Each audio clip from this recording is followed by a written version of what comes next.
Hi, so this is Poetry Against the Plague. It's Saturday, May 2 at 4:29 p.m. I think this will come after or right before, or even with Drey reading poetry that she had actually written. So just to accompany her with that, I'll read one poem, like the latest poem I've ever written. It was written this year, which is a bit of a miracle. And because I'm cheesy, I released it on, because it's a love poem, I released it on February 14 on my blog. Ta-da! Guess who still has a blog? Anyway, so a lot of the videos that of Poetry Again to Play that you see here on Facebook is actually on YouTube and will be slowly like uploaded on the blog itself.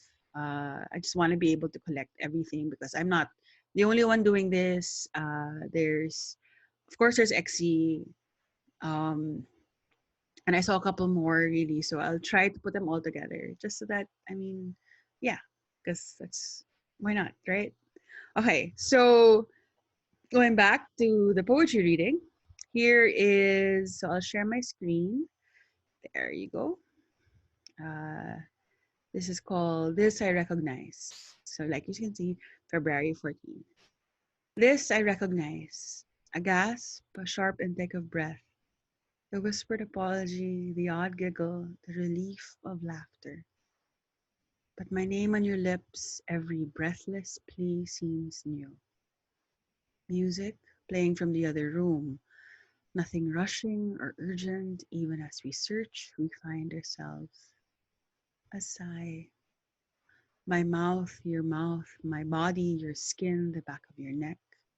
We are mismatched, but offered up to each other utterly.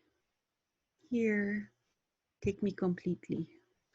I want all of you, even that which scares me, everything telling me to go, even what you keep in the shadows.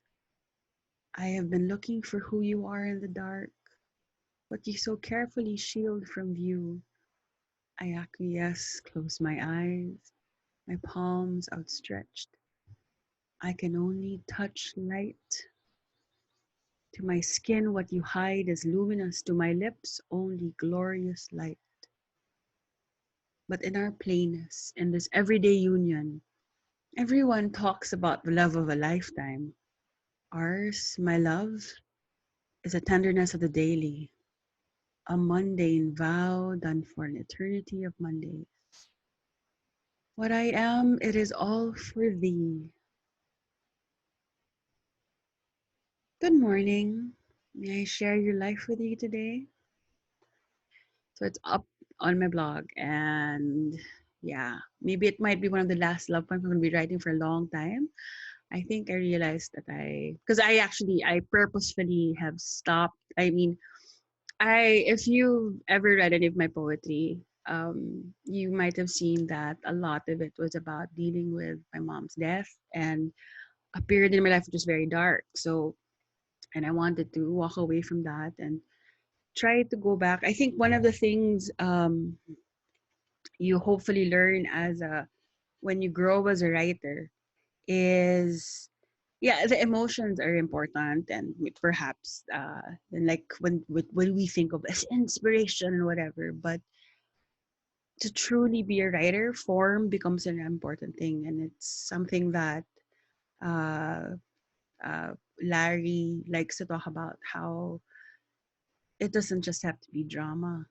It can't be just drama. So I wanted to walk away from that because I was worried that even if I have to admit the poetry gave, and actually because there had to be form, it had to be beautiful.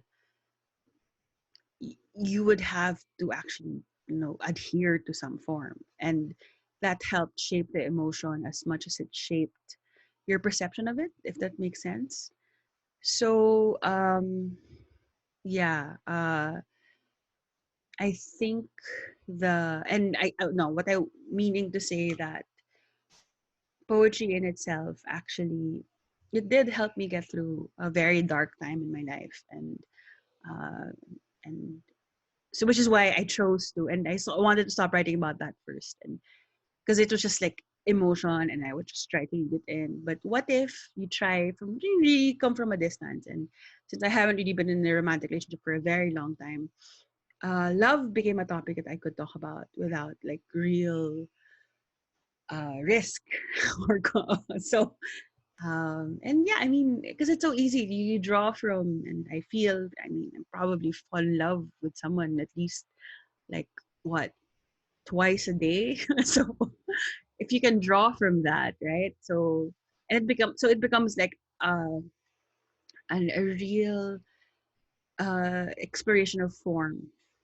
And obviously, I mean, I'm not I haven't gone back to like meter or a strict set of syllables or lines or rhymes, but to actually try to, because nga you're not so attached, for example, to an emotion or a scene or a retelling, for example.